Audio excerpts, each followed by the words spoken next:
Over the years, the fitness industry has established a strong foothold in Singapore, with more people engaging personal trainers for their personalized regimens. But are gym goers concerned that their coaches may be charlatans? You're not concerned? No, so you're pretty confident that they are all qualified? Yeah.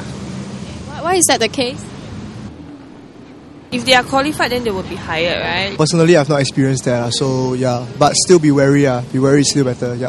I'm in the gym now, but I don't have a personal trainer. So if you were to get one, would you be concerned that some of these trainers are not certified trainers? Of course, especially considering the price. They asked me for $110 for each session for a personal trainer. It's extremely expensive. It's important to know the certification of these personal trainers, where they come from, and what is their experience. So, you've guessed it, the second part of our show, we're talking about charlatans in the industry of gym instructors and personal trainers. Well, fitness in general. Well, on my right, you're wondering why there's this explosion of people in this room. We have David, who is unhappy victim. Bad experience. He's had a bad experience, with gym instructors. And Zakit, who's well, I don't even have to, tell you who he is. You will know. He's got nice, biceps and triceps. Yvonne's salivating right now. Yeah. Moving on. Who else is in our studio with us? Okay, if you just joined us, Mr. Sia, who's the Executive Director of CASE, the Consumers Association of Singapore. Let's get right to the action. Okay, guys. Well, we know that this area is not regulated. Is that right, Mr. Sia? That's right, correct. And it's very much left to the institution to decide who they want to employ to do the job. Okay, well, let's start with unhappy complainant first. David, no, David, share with us, your unhappy experience. Your browsers with regards what happened? Tell us what happened. Well, it first started, we just went to the gym. A friend gave us a gift to go for like a 30-day trial. So went there, they showed us around. The next thing you know, we're sitting down and we're signing up.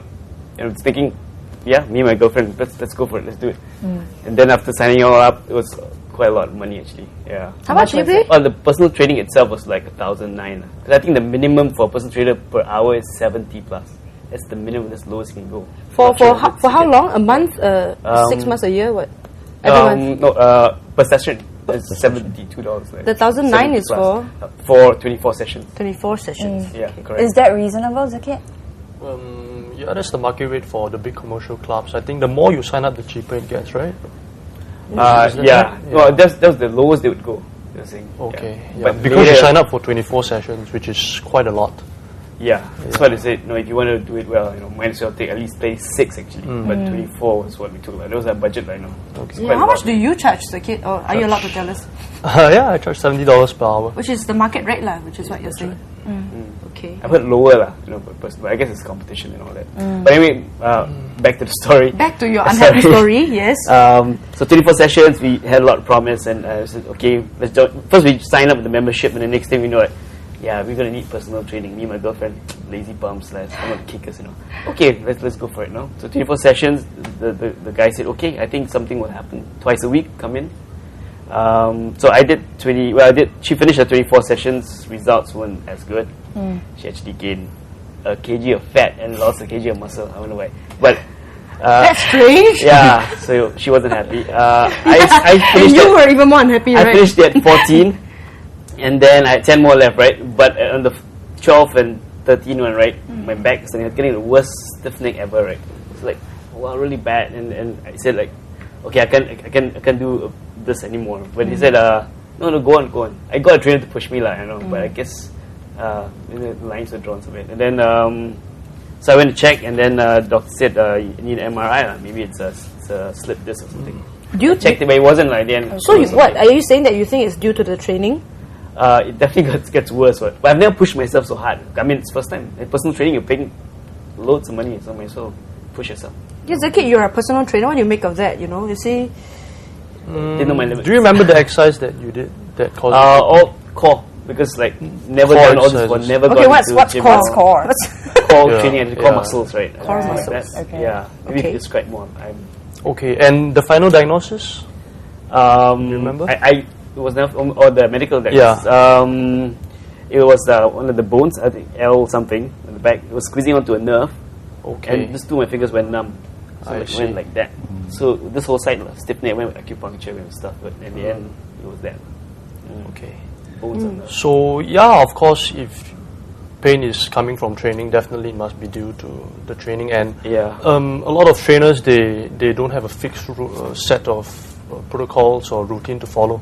So it's freestyle. It's up to them to decide what kind of exercises they want to do for the clients. And some of them, they might not even have experience teaching people. They might be able to do it well themselves, but they don't have experience teaching others. So yeah, things might go wrong that way So with Mr. improper exercise technique. Yeah, so Mr. Xia, has Case, heard of complaints like David's recently? Oh, yes.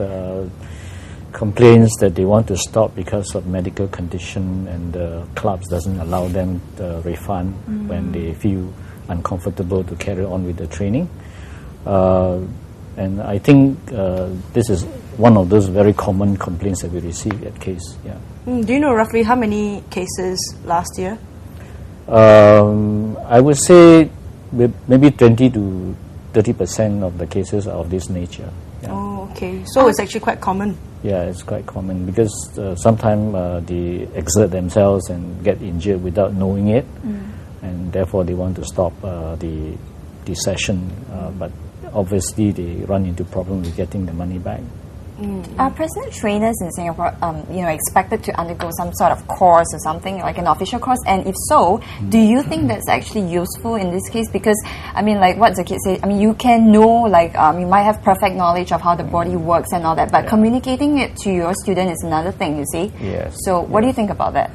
I think it's good if there is any course available for But right the now there trainers. isn't? There isn't, and it's not, as I said, it's not regulated, and it's not a requirement. But if there is a basic course, at least to ensure that the trainer knows how to take care of the safety of the people they service, it's important because sometimes they may exert the trainee too much, and they get into injury without even the trainer knowing it. Okay, now Zaki, I saw that certificate that you had, and could you tell us a little bit more about what kind of course you went for? There are at least 5 or 6 certs available in Singapore. Some are online study. So if let's say I have a nutritional cert, okay, most of the information is just through reading, so you can take it online. If not, a full personal trainer course should provide some kind of training, on-site training, so that you are able to learn the right techniques and how you're going to apply it with your client. Right, so all these things would include, It's pretty common, personal training certs.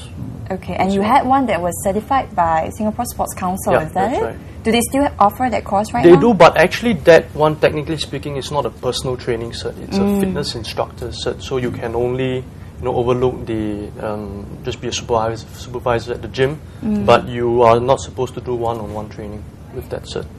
Right, okay. Now, while there may be no known regulations stipulating the requirement of relevant qualifications for personal trainers, why don't we hear from what Zaki has to say? Exactly. And, okay. Yeah, he will reveal some of the sure signs to look out for, which may point to the possibility that you may not be pushing yourself the right way, like David.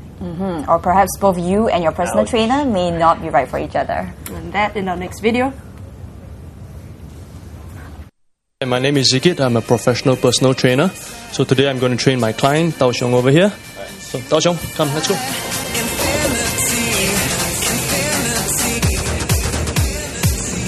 Dumbbell roll, man. Now, Zikit, we have talked so much about how it's important for your students to choose the right personal trainer. What about for yourself? How do you know if a student is right for you? Firstly, it would be ideal if the client is consistent with the program. Okay, so if the client falls sick often, likes to skip training and doesn't get results and comes around and blame you, so it's not a good client. Sure, I'll do a military press. It's for the shoulders. Okay, a little bit of the upper chest and the triceps. Shoulder width apart. Lift it up. Okay, try to catch the weight a little bit. Tug your elbows a little bit. Take a big breath. Tighten up your body. Push the weight up. Tug your elbows a little bit. Okay, thumbs on. Alright, let's go. Up. Okay, how's the weight? Is it manageable? Yeah. Zikit was communicating, throughout the entire training session, can you do it? Can you still do it? Can you still push yourself a little bit more? How do you think about his teaching style so far? It pushes me to the maximum and gives me a better workout without risking injuries. So I think it's good. Feedback during the exercise training and after. It makes the workout more effective because it stretches me to my limits without going over the boundaries. Now, Zakir, how long will a typical session like this, like a weightlifting session like this, last? Last 1 hour. 1 hour. Is this an hour applicable for every student, or is it just him for this case? For every student. I definitely cannot stand lifting this for an hour. We do stretching, some mobilization drills, and normally we end off doing some core work, and metabolic work. So that would be like burpees. You could even push my van, things like that.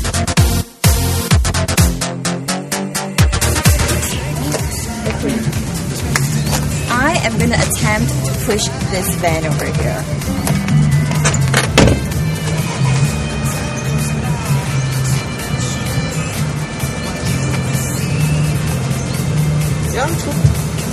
Hey, then you're cheating. I mean, you're going to start the engine, right? No. What are you going to do? I'm going to steer, man. If not, I'm going to crash into something. Okay.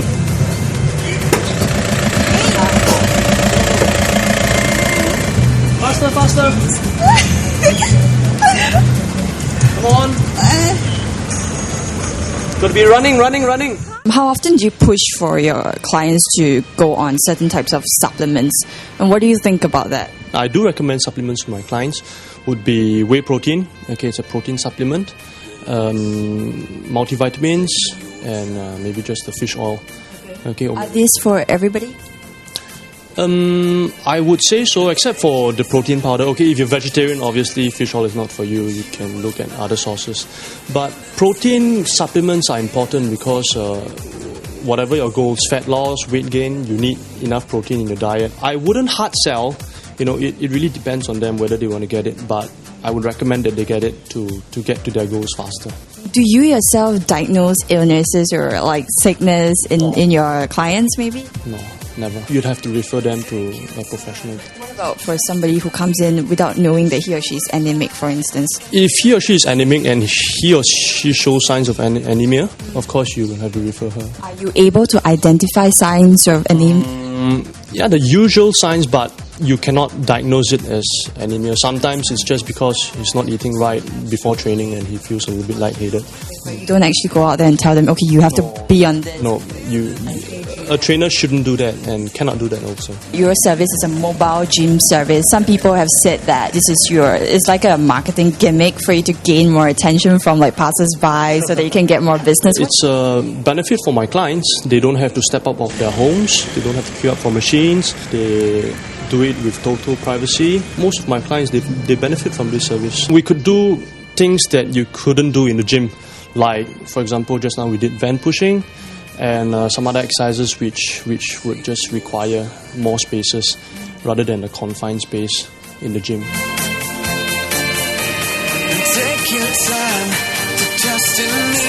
So David, do you reckon that the problem was because, your trainer pushed you too hard, or, you didn't tell him that it hurt, like, stop! It hurts! He didn't care enough. No negligence, right? It was like getting regular, like just adding weights as you go, right? Yeah. The next day and the next time you see again, just adding weights, just doing more. Why didn't you say stop, man? I can't take it anymore. Well, no. I mean, I was trying to push myself also, right? Okay, right. So where it came when the pain came, stop when the pain came. Yeah, which is kind of why it's a difficult area to regulate as well, because it's hard to know whether a gym instructor is effective, but only after a couple of months, and by then pain would have set in already. So, that's kind of tough. Well, thank you, David and Zakir, for coming on our show. Well, that's our fitness segment. Stick around, poke around, for more, because we're going to look at how you can have happy feet.